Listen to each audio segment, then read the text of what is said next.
Now जैसे कि हमने ये क्वेश्चन नंबर 3 देखा है, तो यहाँ पर क्वेश्चन है import random NAV is equal to left और फ्रंट, राइट और बैक, और num is equal to random dot rand integer 1,3 NAV G is equal to आपका जो इन्वर्टेड कॉमास है for C in range num (1, -1). Now let's move towards the program. सबसे पहले जो नम की जो वैल्यू आएगी वो आएगी 1। तो जब यहाँ पर नम की वैल्यू 1 आएगी तो फिर ये लूप किस तरीके से हो जाएगी 1, (1, -1). इसका मतलब इसमें कोई आउटपुट ही नहीं है, तो no output will be your answer.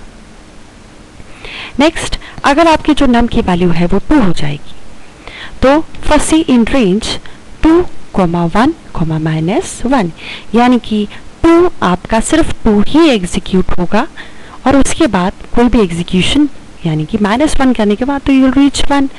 और अकॉर्डिंग टू द लॉ, जो आपकी फॉर लूप में इन रेंज वाली जो लॉ है उसके हिसाब से ये 1 से पहले ही जो वैल्यू है वहीं तक सिर्फ वैल्यूज जो है वो एग्जीक्यूट होगी। तो NAVG is equal to NAV2, यानी कि NAV2 के अंदर क्या है, राइट है। देखिए 0, 1, 2, यानी कि यहाँ पर आपकी कौन सी वैल्यू आ जाएगी, यहाँ पर वैल्यू आ जाएगी राइट। और NAVG is equal to NAVG plus NAVC, यानी कि इसमें आपका आउटपुट क्या आएगा, इसमें आपका जो आउटपुट आएगा that will be only right. अब अगर आपकी नम की वैल्यू 3 हो जाएगी, इन दिस पर्टिकुलर कंडीशन हमारे पास क्या क्या आउटपुट की वैल्यूज होंगी नम की, वो होगी 3 और 2।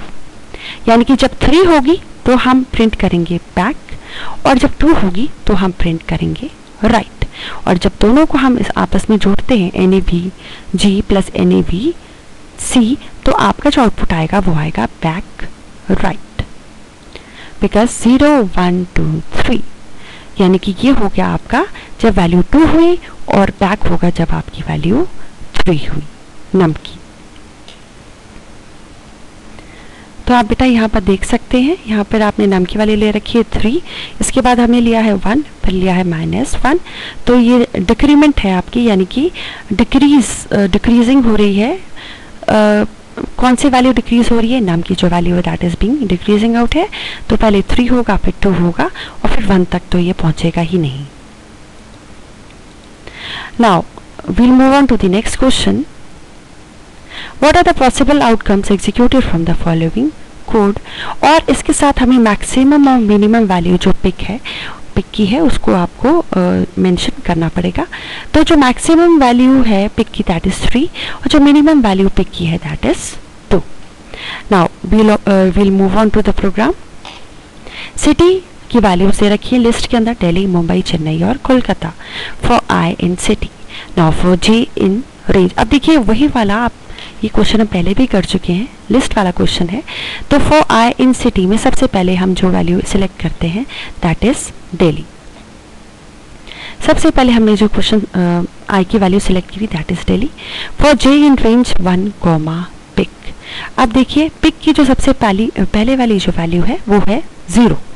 सबसे पहले जो पिक की वैल्यू है वो है 0, 1, तो यहाँ पर जब हम लेते हैं 1, 0, तो it doesn't make any sense, कुछ एग्जीक्यूशन है ही नहीं इसका। उसके बाद दोबारा से हम देखते हैं, अगर पिक की वैल्यू जो है वो 1 आती है तब भी कुछ एग्जीक्यूशन नहीं है। नाउ अगर पिक की वैल्यू जो है वो 2 आती है तो हाँ एग्जीक्यूशन है, यानी कि जब पिक की वैल्यू 0 और 1 होगी तो इसका कोई भी एग्जीक्यूशन नहीं होगा, यानी कि आपका जो फॉर स्टेटमेंट है ये एग्जीक्यूट कुछ भी नहीं करेगी। लेकिन जब आपकी जो पिक की जो वैल्यू है अगर वो आपकी 2 हो जाती है तो एग्जीक्यूशन होगा, और कितनी बार एग्जीक्यूशन होगा, ओनली 1 टाइम, यानी कि जो आपकी फॉर स्टेटमेंट है ये एक बार ही एग्जीक्यूट करेगी। तो यहाँ पर सिर्फ एक बार एग्जीक्यूट हुई, तो सबसे पहले I के पास दिल्ली है तो यहाँ पे दिल्ली प्रिंट हुआ। उसके बाद I के पास मुंबई होगा तो यहाँ पर मुंबई प्रिंट होगा। उसके बाद I के पास चेन्नई आएगा तो यहाँ पर चेन्नई प्रिंट होगा। नेक्स्ट I की जो वैल्यू है वो कोलकाता हो जाएगी तो यहाँ पे कोलकाता प्रिंट हो जाएगा। यानी कि जो भी वैल्यूज यहाँ पे प्रिंट हो रही हैं ये सिर्फ एक ही बार प्रिंट हो रही है, क्योंकि जो पिक की वैल्यू है दैट इज 2। नाउ अगर ये पिक की वैल्यू 3 हो जाती है तो क्या होगा? अगर इस पिक की वैल्यू को हम 3 बना लेते हैं तो दैट मीन्स आपका जो एग्जीक्यूशन है वो कितनी बार ये वैल्यूज को एग्जीक्यूट करेगा? तो यहाँ पे 1, 2 यानी कि 2 बार आपका एग्जीक्यूशन होगा। इस केस में सबसे पहले दिल्ली की वैल्यू आई वो आई इन सिटी, मतलब आई के अंदर सबसे पहले दिल्ली आया है तो दिल्ली को यहाँ पर 2 बार प्रिंट किया गया है। क्यों 2 बार प्रिंट किया गया है? क्योंकि सबसे पहले जो जे है, जे की जो वैल्यू होगी यहाँ पर देखिए, जो जे की जो वैल्यू है वो आई इन रेंज 1 यानी कि 1 होगी, तो 1 जब होगी तो वो दिल्ली प्रिंट करेगा। उसके बाद जे की वैल्यू जो होगी वो 2 हो जाएगी, दोबारा से वो दिल्ली प्रिंट करेगा। उसके बाद जब जे आपका पूरा एग्जीक्यूट हो गया, उसके एग्जीक्यूशन के बाद फिर दोबारा से प्रिंट कमांड देने के बाद आई प्रिंट होगा। अब आई के अंदर मुंबई आ चुका है और जे फिर से एग्जीक्यूट करेगी, यानी कि जे स्टेटमेंट 2 बार रन होगी, और जब ये 2 बार रन होगी तो ये 2 बार आई को प्रिंट करेगी, और आई के अंदर वैल्यू का है Mumbai, that means Mumbai Mumbai 2 bar print हो गई। नेक्स्ट अब हम आते हैं चेन्नई की तरफ। आई की वैल्यू चेन्नई हुई, फिर से जे क्या करेगी, जे आई की वैल्यू को 2 बार प्रिंट करेगी, तो फिर से यहाँ पर जो है चेन्नई चेन्नई 2 बार प्रिंट हो गई। नेक्स्ट आई की वैल्यू कितनी हुई, कोलकाता। अब कोलकाता भी यहाँ पर फिर दोबारा से for J in range I comma pick की जो वैल्यू है यहाँ तक एग्जीक्यूशन होगा, तो सबसे पहले 1 जाएगा और फिर 2 यानी कि 2 बार एग्जीक्यूशन होगी, तो फिर कोलकाता कोलकाता जो है वो 2 बार प्रिंट हो जाएगा। नेक्स्ट क्वेश्चन बेटा, ये वाला क्वेश्चन आपको दे रखा है। यहाँ पे हमने what are the possible outcome executed from the following code, also specify the maximum and minimum value of the number, यानी कि हमें यहाँ पे मैक्सिमम और मिनिमम वैल्यू जो है वो भी प्रिंट करनी है। अब आपने लिया string is equal to CBSE online, और यहाँ पर आपने लिया है number is equal to random dot rand integer 0,3, और यहाँ पर हमने लिया है n इज इक्वल टू 9। अब बहुत सारी वेरिएबल्स जो हैं हमने यहाँ पे ले रखे हैं। पहला स्ट्रिंग है जो कह रहा है CBSE ऑनलाइन, एक वेरिएबल नंबर है, इस नंबर के अंदर हमारे पास वैल्यूज़ होंगी। क्या क्या वैल्यूज़ होंगी, 0, 1 and 2 and 3 ये वैल्यूज़ होंगी। एक वेरिएबल n नाम का है जिसके अंदर वैल्यू जो है वो जो डिस्प्ले हो रही है दैट इज 9। अब ये कहा है while string is not equal to L, यानी कि आपकी जो वाइल लूप है ये कब तक चलेगी, जब तक n जो है वो L नहीं बन जाता, तब तक आपकी जो ये वाइल स्टेटमेंट है ये एग्जीक्यूट होती रहेगी। Now will move on. सबसे पहले हम देखेंगे नंबर की वैल्यू जो है वो 0 है और n की वैल्यू 9 है। तो नंबर की वैल्यू 0 है और n की वैल्यू 9 है। इसका मतलब क्या है, इसका मतलब है let's see here print n। तो अब जब आप प्रिंट n कर रहे हैं, n का मतलब क्या है 9 का मतलब है e, तो यहाँ पर क्या प्रिंट होगा, e प्रिंट होगा। उसके बाद लिखा है प्लस स्ट्रिंग नंबर। अभी नंबर की वैल्यू कितनी दे रखी है, 0 दे रखी है, तो 0 पर क्या है c है, तो ये c प्रिंट होगा। उसके बाद क्या प्रिंट हो रहा है, हैश, तो यहाँ पर आप देखिए यहाँ पर हैश प्रिंट होगा। Next when we move on, n is equal to inverted commas open close का मतलब है नेक्स्ट लाइन पे नहीं जाएंगे और इसी लाइन पर कंटिन्यू रहेगा। अब देखिए यहाँ पर क्या किया है, number is equal to number plus 1, यानी कि अब जो नंबर की वैल्यू है वो चेंज हो चुकी है। अब जो नंबर की जो वैल्यू है अब वो कितनी है, अब वो बन चुकी है नंबर इज इक्वल टू 1, और n is equal to n minus 1 बोल रहा है। तो इसका मतलब क्या है, n की जो वैल्यू है, n की वैल्यू पहले थी 9 अब हो गई है, अब देखिए इज इक्वल टू 8, यानी कि अब इस वक्त नंबर क्या बन चुका है 1 और n क्या बन चुका है 8।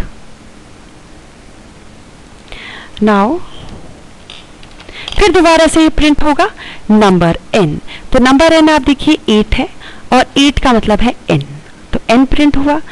और फिर प्लस स्ट्रिंग, आपकी जो n है वो प्रिंट है यहाँ पे, सॉरी स्ट्रिंग n, यहाँ पे दोबारा से देखते हैं स्ट्रिंग n है, तो स्ट्रिंग n जो है वो आपका कितना है, तो यहाँ पर देखिए जो स्ट्रिंग n है वो अब कितना हो चुका है, हमारा स्ट्रिंग n हो चुका है हमारा 8, यानी कि ये हो चुका है 9, सॉरी n हो चुका है ये तो यहाँ पर हमने जो है वो n प्रिंट किया है। And next is string number. अब आपका नंबर कितना हो चुका है? नंबर हो चुका है 1 यानी कि b, तो यहाँ पर b प्रिंट किया है। उसके बाद अगेन जब हम इसको यहाँ पे देखते हैं तो फिर से प्लस आपने हैश प्रिंट किया है, तो आपका हैश प्रिंट हो गया। उसके बाद नेक्स्ट लाइन नहीं हम मूव करेंगे, एंड पे ही है, end is equal to inverted comma open and close. इसका मतलब है ये लाइन अभी खत्म नहीं हुई है। उसके बाद next will move on with string n। अब स्ट्रिंग n क्या है? अब नेक्स्ट लाइन जब हम इसको मूव करते हैं तो अब दोबारा से जब इसका एग्जीक्यूशन होता है तो आपकी जो यहाँ पर आप बोलेंगे स्ट्रिंग n, तो स्ट्रिंग n कितनी हो चुकी है? स्ट्रिंग n हो चुका है आपका 7 प्लस इन्होंने बोला है स्ट्रिंग नंबर, तो स्ट्रिंग नंबर आपका कितना हो चुका है? अब देखिए बेटा, string number is equal to यहाँ पर 2, यानी कि वो +1 हुआ, इसलिए कितना होगा यहाँ पे 2। तो यहाँ पर आपको जो आउटपुट आएगा वो आएगा I and S। नाउ अब दोबारा से हम यहाँ पे देखते हैं, ये आपका एग्जीक्यूशन है, ये पूरी तरीके से आपका प्रोग्राम एग्जीक्यूट हो चुका है। ये प्रोग्राम आपका एग्जीक्यूट कब हुआ है? जब नंबर की वैल्यू 0 है और n की वैल्यू एज इट इज हमें दे रखी है। n की वैल्यू हमारे पास पहले से दी हुई है, यानी कि n की जो वैल्यू है that is 9। Now if number is equal to 0, हमने देखा अब जो नंबर की वैल्यू है वो 1 हो चुकी है और n की जो वैल्यू है वो 9 है। Now again we'll move on here, तो नंबर की जो वैल्यू दी गई है यहाँ पर दैट इज 1। अब दोबारा से यही वाली स्टेटमेंट आपकी एग्जीक्यूट होगी, स्ट्रिंग n। अब स्ट्रिंग n का मतलब क्या है? स्ट्रिंग n का मतलब है 9, यानी कि क्या प्रिंट होगा यहाँ पर प्रिंट होगा e। उसके बाद दे रखा है स्ट्रिंग नंबर। अब नंबर की वैल्यू क्या दे रखी है यहाँ पर? नंबर की वैल्यू दे रखी है यहाँ पर 1 पे क्या है? b, यानी कि e और b प्रिंट हो गए। उसके बाद यहाँ पर हैश प्रिंट हुआ और एंड दे रखा है, मतलब नेक्स्ट लाइन पे नहीं जाना है, अगला एग्जीक्यूशन भी आपका यहीं पर ही है। इसके बाद number is equal to number plus 1। अब देखिए number is equal to number plus 1। अभी नंबर की वैल्यू कितनी थी? यहाँ पर नंबर की वैल्यू 1 थी, तो 1 + 1 इज इक्वल टू 2। यहाँ पे नंबर की वैल्यू कितनी हो गई है? हमारी नंबर की वैल्यू हो चुकी है 2। ओके, अब n की वैल्यू जो दे रखी है हमें वो थी 9 और इसके हिसाब से n is equal to n minus 1। तो n की अब वैल्यू कितनी हो चुकी है? n की वैल्यू हो चुकी है 8। दैट मीन्स अब नंबर की जो वैल्यू हो चुकी है वो कितनी हो चुकी है? नंबर की वैल्यू हो चुकी है 2 और n की वैल्यू हो चुकी है 8। अब हम यहाँ पर देखते हैं n की वैल्यू 8 यानी कि n, राइट, और जो नंबर है इसकी वैल्यू हो चुकी है 2 यानी कि s। तो यहाँ पर आप देख सकते हैं दिस इज द एग्जीक्यूशन। उसके बाद दोबारा से आपका हैश आएगा, उसके बाद दोबारा से नंबर की जो वैल्यू फिर से बदली गई है। अब जो नंबर की जो वैल्यू है, क्योंकि वो हर बार इंक्रीज हो रही है, तो यहाँ पर हो गई 3 और जो n की वैल्यू है वो क्योंकि माइनस हो रही है इसलिए हो गई 7। और आप देख सकते हैं कि नंबर 3 पर और n इज इक्वल टू 7 पर क्या क्या है। अब दोबारा से हम यहाँ देखते हैं प्रिंट स्ट्रिंग n। तो स्ट्रिंग n के अंदर क्या है? स्ट्रिंग n के अंदर है i, तो यहाँ पर हमने क्या ले लिया है? i। और अब हम देखते हैं स्ट्रिंग प्लस स्ट्रिंग नंबर। अब स्ट्रिंग नंबर की वैल्यू कितनी है? 3, यानी कि यहाँ प्रिंट हो गया e। सिंपल। और यहाँ पर आपका जो प्रोग्राम है वो एग्जीक्यूट हो गया, यानी कि ये एग्जीक्यूशन किसका है? ये एग्जीक्यूशन तब है जब आपकी जो नंबर की वैल्यू है वो कितनी आएगी? 1 आएगी। नाउ लेट्स मूव, अब हम आगे बढ़ते हैं। अगर नंबर की वैल्यू 2 हो जाए तो कैसे एग्जीक्यूट होगा? नाउ नंबर की वैल्यू यहाँ पर 2 है और n की वैल्यू है 9, तो सिंपल हमने क्या प्रिंट किया? हमने यहाँ पर n सबसे पहले प्रिंट होगा, तो n का मतलब है हमने सबसे पहले लिखा यहाँ पर e और फिर यहाँ पर दे रखा है प्लस स्ट्रिंग नंबर। अब ये जो नंबर है इसकी वैल्यू कितनी है, s है, तो यहाँ पर हो जाएगा आपका s प्रिंट। इसके बाद यहाँ पर इन्होंने दे रखा है हैश, इस हैश के साथ हम इसको प्रिंट करेंगे। फिर दोबारा से हम यहाँ पे जाते हैं, यहाँ पे हम देखते हैं number is equal to number plus 1। अब नंबर की वैल्यू जो है वो बढ़ चुकी है। अब नंबर की वैल्यू कितनी हो चुकी है, नंबर की वैल्यू हो चुकी है 3 और n की वैल्यू कितनी हो गई, n माइनस 1 हो गया, यानी कि n की वैल्यू हो गई 8। अब इसमें क्या आउटपुट आया, अब इसमें देखते हैं हम हमारा आउटपुट जो है इसमें क्या आएगा। तो हमारे पास 8, सबसे पहले हमने स्ट्रिंग n लिया, तो स्ट्रिंग n में आपके पास क्या है, n है, इसका आउटपुट आएगा n। और फिर हम देखेंगे यहाँ पे नंबर की वैल्यू कितनी है, नंबर की वैल्यू है 3, तो यहाँ पर अब वैल्यू कितनी आ जाएगी, यहाँ पे वैल्यू आ जाएगी e। यहाँ पे देख सकते हैं आप 3 के पास क्या है, e है, तो यहाँ पे वैल्यू आ जाएगी e। और फिर आप दोबारा से आप बोलेंगे हैश। नाउ अगेन फिर से आपकी लूप जो है ये टर्मिनेट नहीं हुई है। नाउ दोबारा से हम इस लूप को आगे बढ़ाते हैं। तो अब इसमें टर्मिनेशन पॉइंट क्या है, इसमें टर्मिनेशन पॉइंट ये है कि जब आपका l आएगा तब ये लूप टर्मिनेट हो जाएगी, और अभी तक l हमारे पास आया ही नहीं है। तो नंबर की वैल्यू हो गई है 4 और n की वैल्यू हो गई है 7। तब हम देखते हैं क्या हो रहा है।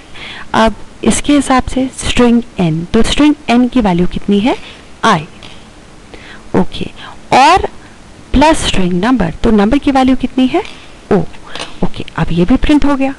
और फिर नेक्स्ट इसके बाद क्या होगा, इसके बाद की जो एग्जीक्यूशन है, अब आप यहाँ पे देख सकते हैं कि जो आपका जो नंबर है उसकी जो वैल्यू है वो क्या हो जाएगी, नंबर की वैल्यू आपकी इंक्रीमेंट हो जाएगी, और जो n की वैल्यू है वो आपकी डिक्रीज हो जाएगी, यानी कि 6 हो जाएगी, और 6 के आते ही ये l हो जाएगा, यानी कि यहाँ पे आपकी लूप जो है वो टर्मिनेट हो जाएगी। इसलिए जो इसका आउटपुट है, इसके आउटपुट ये आप इसके आउटपुट्स रहेंगे एंड 3। होपफुली बेटा आप लोगों को ये वीडियो मेरी समझ में आ गई होगी। इन केस अगर आपको कोई प्रॉब्लम हो या डिफ़िकल्टी हो या आपको कोई पॉइंट समझ नहीं आ रहा है, तो आप कमेंट सेक्शन में अपने डाउट्स लिख सकते हैं, ताकि आपकी डाउट्स मैं क्लियर कर दूँ। Thank you.